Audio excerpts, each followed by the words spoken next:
What is going on, everybody? It is your boy Nothing But Skills, and today we're going to be talking about Call of Duty Black Ops 4 Blackout and a lot of changes that are coming to the game before launch. So the launch is just under 24 hours, so after I release this video it should be within 24 hours of launch, and we're going to be talking about a lot of changes that are coming to Blackout, which is the game mode that I'm most excited about for Black Ops 4. So the first thing we're going to address is level 3 armor and how powerful that armor was in the beta. A lot of players voiced their concerns with level 3 armor and being a little too powerful, but the developers listened and they have reduced the amount of damage you can take while using level 3 armor. Plus, they made the spawn rate of level 3 armor a lot more rare. You are more likely to find level 3 armor in supply crates than laying around the map. You can still find them laying around the map, but it is very rare for you to find them. Also, they added a health bar for your armor, so you now know exactly how much armor you have left, how much armor your teammates have left. This will pop up on the HUD. This is great because during the beta you had no idea how much armor you had left on your armor.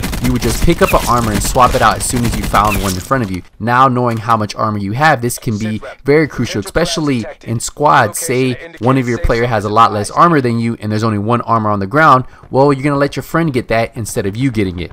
Getting on and off ladders has been drastically improved. If you played the beta, you know you might have been one of those victims who was trying to climb down one of those high buildings and you fell off and killed yourself. It was really hard and it hardly ever worked, but they fixed this by making it a lot easier to get down ladders. Now all you have to do is look at a ladder, head towards it, and your character will automatically cling to that ladder, and then you can start going down the ladder. This is a big improvement because during the beta I fell off multiple buildings just trying to go down a ladder. At one point I just stopped trying to go down the ladders and I would just jump off the building.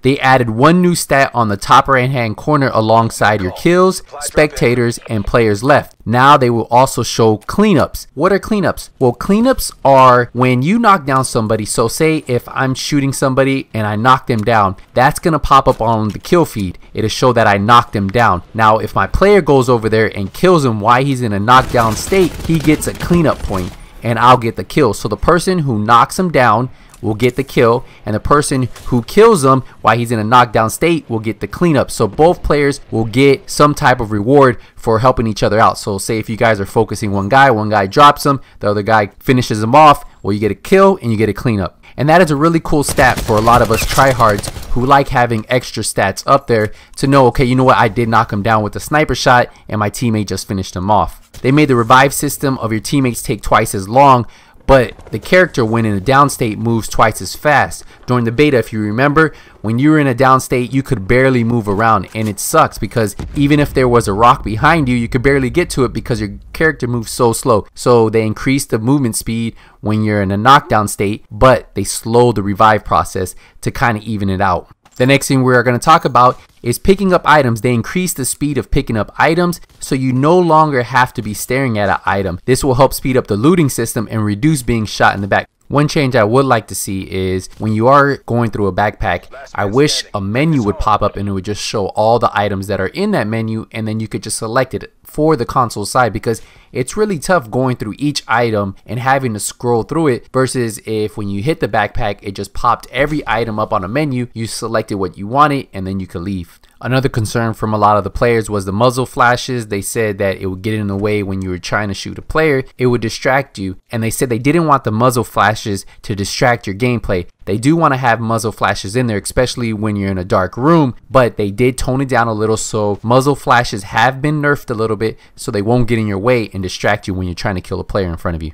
The next topic we're going to talk about is the circle. So now when you are no longer in the circle, your screen will not look like if you were taking damage from bullets. If you remember in the beta, it was a lot of damage and then your screen would kind of go black and it would just look horrible. Sometimes you couldn't even see where you were trying to go. Well, they did change that. It's not going to be as much damage and it's not going to go as dark, but it's going to be nothing like what you saw in the beta. So let's talk about matchmaking and how many players will be in the battle royale. So they finally announced how many players will be in solos, duels, and squads. So for solos, you will have 88 players. So it won't be 100, it will be 88 players. For duels, you'll have 88 players again. And for squads, it will be 100. So For solos it's 88, for duos it's 88, and for squads it's 100 players. Now they did say for special events this number could increase, so it really just matters on what type of event it is. Who knows, we could probably see 200 players in squads for a special event. That's pretty exciting, right? They didn't confirm anything, but they did say that number could increase for special events.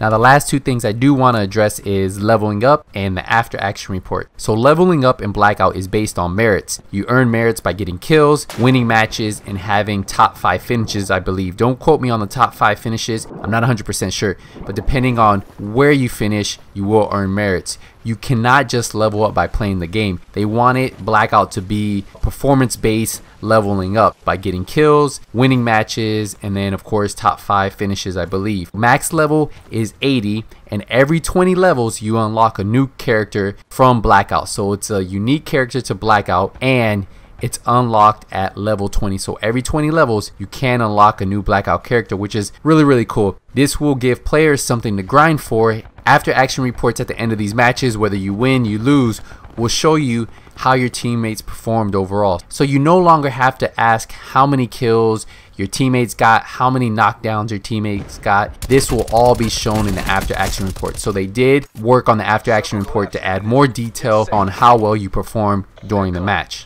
And that is everything we have learned so far. That is new news that came out. What do you guys think about this? What do you think about all these changes? If you guys had a chance of playing the beta, do you think these are a lot of good changes? Let me know in the comment section so that way we can discuss a little bit. I just want to say, if you guys are new to my channel, first time watching my video, I will be covering Black Ops 4 Blackout a lot. So if you enjoy this content, make sure you hit that subscribe button, turn the notification bell on, so when I release a video you guys get notified. If you guys enjoyed this video, hit the thumbs up, and as always guys, if you guys don't see me in Blackout, it's only a matter of time.